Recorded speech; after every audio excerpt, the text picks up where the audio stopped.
You know, our energy state after we leave these bodies, after we die, has always interested me because I've been in medical research for many years. And yet this was my first personal experience when my beloved father died. Actually, I got to see him the day before he died, though not without being very morphined out. And I remember being told that I could at least talk to him, whether he seemed to be conscious or not. And so what I did was I started whispering in his ear that I loved him so very much. And I could see him kind of struggle a bit, like he really wanted to wake up out of this morphine state, but that's what hospitals do. They give people morphine so I guess they don't panic at the end of life. So I was grateful to be able to do that and see him react slightly like he wanted to communicate, but at least I got to tell him how much I loved him. And then the next day he transitioned before I could get there.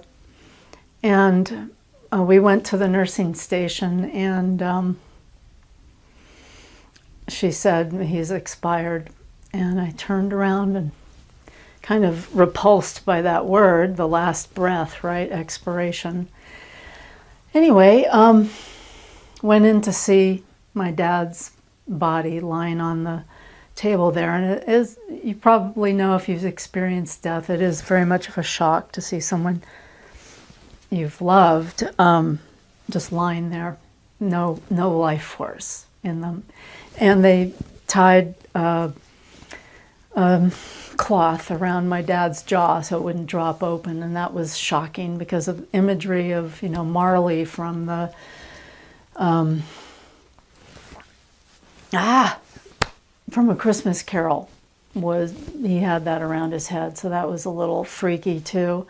But what I wanted to share with you was the experience of opening the hospital room door and walking into this room. And I saw my dad there, but the important part was as I walked into the room, I felt like I was walking into Jell-O. Obviously couldn't see this, but the energy in the room was so dense. And he, I feel, was surrounding me. His essence was filling the room, and I could feel it. He also transitioned on Valentine's Day, so I knew that was another sign that my dad loved me so much.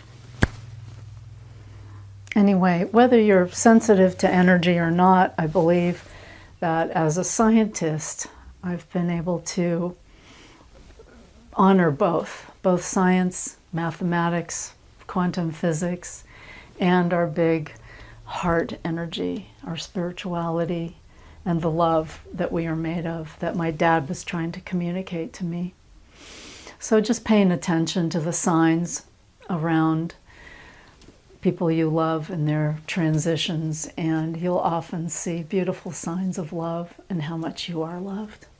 So thanks for listening. I'm Judy Cameron, and my business is Stress Relievers Now. I help people go through trauma and release old dramas and pains and old negative patterns that have happened to us so we can return to this beautiful state of joy in our lives.